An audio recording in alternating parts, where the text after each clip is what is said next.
Hello everyone. आपको पता है कि होम्योपैथी नेचर से भी बेहतर क्यों मानी जाती है? तो इसका सीक्रेट ना हमारे ऑर्गेनोन में ही है। तो कौन से एफोरिज्म में है? यस, आपने सही गेस किया। Aphorism number 51, happy go lucky operation, जिसमें एक बहुत ही बड़ा सीक्रेट डॉक्टर हैनेमन सर ने रिवील किया है। तो चलिए देखते हैं। तो दोस्तों, सबसे पहले ना हम एक्सप्लेनेशन से शुरुआत करते हैं। तो हैनेमन सर ने क्या दिया है कि सिक्स्थ एडिशन में लाइक क्यूअर्स लाइक, ये जो हमारा फिक्स लॉ है, जो कि बहुत ज़्यादा सिंपल और क्या बोलते हैं स्ट्रेट है। तो लाइक फॉर एग्जांपल हम बोल सकते हैं कि जैसे लोहा लोहे को काटता है, वैसे ही लाइक क्यूअर्स लाइक। ठीक है। तो हमारे पास ना मतलब कुदरत के पास, नेचर के पास कोई ऐसा प्लान नहीं है, अनप्लान्ड होती है ना। फॉर एग्जांपल कभी भी बारिश आ जाती है, कभी भी धूप आ जाती है। वैसे मतलब नेचर कभी प्लान के हिसाब से नहीं चलती ना, उसके पास कोई प्लान नहीं है। नेचर हमेशा अनप्लान्ड होती है, कभी भी आ जाती है, कैसे भी एक्ट करती है, वर्क करती है, कोई फिक्स प्लान नहीं है उसका। बट हम इंसानों के पास ना एक फिक्स प्लान होता है। मतलब हम अगर वो प्लान के हिसाब से चले तो ही चीज़ें बनती है या रिजल्ट आते हैं, राइट? तो वैसे ही मैन मतलब इंसानों के पास क्या एडवांटेज है? हमारे पास सबसे बड़ा एडवांटेज है, जो कि है होम्योपैथी में हज़ारों रेमेडीज़। तो हमारे पास सबसे बड़ा एडवांटेज क्या है मैन के पे, कि होम्योपैथी में हज़ारों रेमेडीज़ दी गई है। So we have thousand of remedy in homeopathy, from mineral kingdom, animal kingdom and plant kingdom, जिसे हम बहुत अच्छे से डॉक्टर लोग जो है वो पोटेंटाइज करते हैं। उसके बाद हम अप्लाई करते हैं। आपने अगर मोडस ऑपरेंडी की वीडियो मेरी देखी है, जो एफोरिज्म नंबर 28 है, तो आपको बहुत अच्छे से समझ में आएगा, क्योंकि एफोरिज्म नंबर 51 में जो हैप्पी गो लकी ऑपरेशन जो दिया गया है ना, वो जस्ट एन एफोरिज्म या एक कंसेप्ट नहीं है कोई स्पेसिफिक पर्टिकुलर। वो एक बहुत सारे एफोरिज्म, बहुत सारे फिलोसफीज का मिला के एक एफोरिज्म या ऑपरेशन है। ठीक है। इसमें 26 वाला अपना थेरापिटिक लॉ जो है, उसका भी एक्सप्लेनेशन आता है। उसके बाद मोडस ऑपरेंडी अपनी मेथड कौन सी है, उसके बाद एक्शन ऑफ मेडिसिन से वो भी आता है। फार्मेसी भी आ सकता है, क्योंकि हमने किंगडम्स देखे, मतलब सोर्स, फार्मेसी के सोर्स भी आते हैं। मतलब ओवरऑल एक समरी जैसा है 51, देखा जाए तो। मतलब अगर 51 हैप्पी गो लकी ऑपरेशन समझना है, तो आपको इन सारे एफोरिज्म की, इससे पहले एफोरिज्म की, फार्मेसी की, सबकी नॉलेज होना ज़रूरी है।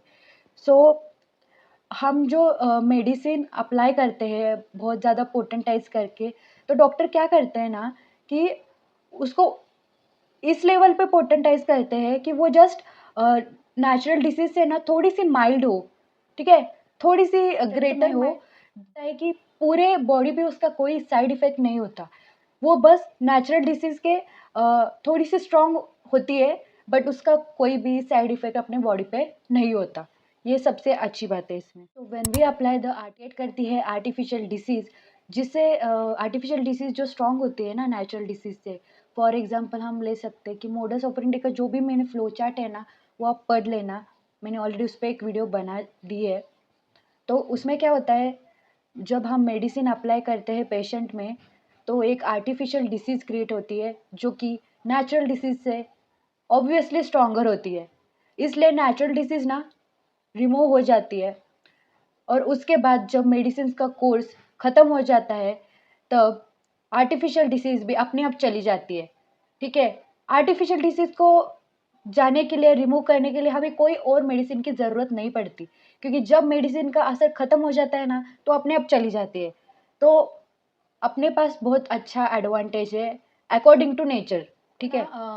मोडस ऑपरेंडी का जो चार्ट है ना, वही सेम है 51 एफोरिज्म में। ठीक है। वही लिख के भी आ सकते हो। ये जो मैंने फ्लो चार्ट दिया है, वही तुम यूनिवर्सिटी एग्जाम में भी लिख सकते हो। एज इट इज़ लिखो, और उसका ही हर स्टेप का अलग अलग एक्सप्लेनेशन करके आप एक्स्ट्रा एड एक्सप्लेनेशन दे सकते हो। सो ऐसे क्यों बन जाएगा, 5 मार्क्स के हिसाब से बहुत अच्छा आंसर आपका बन जाएगा। ठीक है। सो आगे देखते हैं। यहाँ भी मैंने जो बताया वही है slide. Artificial disease goes by itself without harming the patient body, without creating any side effects. ठीक है।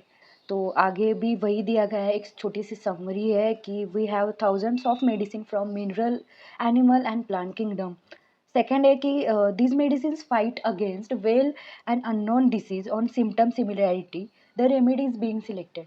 इसका मतलब ये है कि जैसे मोडस ऑपरेंडी में भी हमने देखा गया है कि हम क्या करते हैं डॉक्टर लोग की, होम्योपैथ जो है सिम्टम सिमिलैरिटी पे रेमेडी चूज करते हैं, सिलेक्ट करते हैं, ठीक है।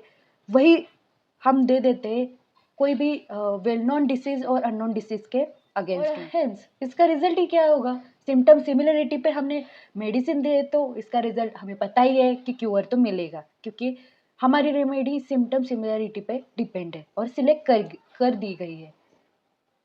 सो इसके बाद ना मुझे एक ही बात कहनी है कि ये तो एक्सप्लेनेशन क्या हुआ, ऐसे क्यों फॉर थ्योरी एग्जामिनेशन 5 मार्क्स में आप ये सब लिख सकते हैं। मैंने ओवरऑल कंसेप्ट समझा दी है कि एफोरिज्म नंबर 51 यानी कि हैप्पी गो लकी ऑपरेशन क्या है, ठीक है। अब मैं आपको एक वाइवा टिप भी दे देती हूँ। अगर आपको कोई भी टीचर और एक्सटर्नल पूछे कि एक्सप्लेन करो हैप्पी गो लकी ऑपरेशन, तो आपको क्या क्या बोलना है, ठीक है। तो आपको है ना पहले मोडस ऑपरेंडी का फ्लो चार्ट भी जो होता है ना वो बोले तो भी बहुत है। उसके बाद आप लास्ट में जो ये वाला एक्सप्लेनेशन मैंने दिया है ना, लास्ट में 3 लाइन्स ये जोड़ दो तो हो जाएगा आपका वाइवा का भी आंसर। फॉर एग्जाम्पल बोलना कैसे है मैं बताती हूँ, ठीक है। फर्स्ट हम मोडस ऑपरेंडी से स्टार्ट करेंगे। डिसीज फॉर्म, तो डिसीज फॉर्म किससे होती है, disease form due to vital force derange which leads to sign and symptoms. तो साइन एंड सिम्टम्स को हम टोटलिटी ऑफ सिम्टम्स फॉर्म कर देंगे। So totality of symptoms is use to identify similar remedy which is a stronger than natural disease.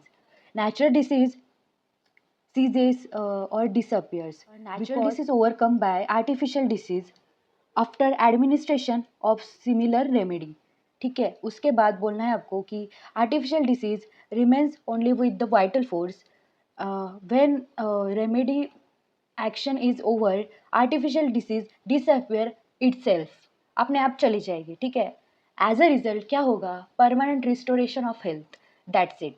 और उसके बाद आपको ये लास्ट की 3 लाइन जो है वो एज इट इज बोल देना है कि we have thousand of medicine in from the mineral, animal and plant kingdom, and these medicines against fight against the well-known and unknown diseases on which basis symptom similarity the remedy which is being selected, and hence cure takes place. Thank you.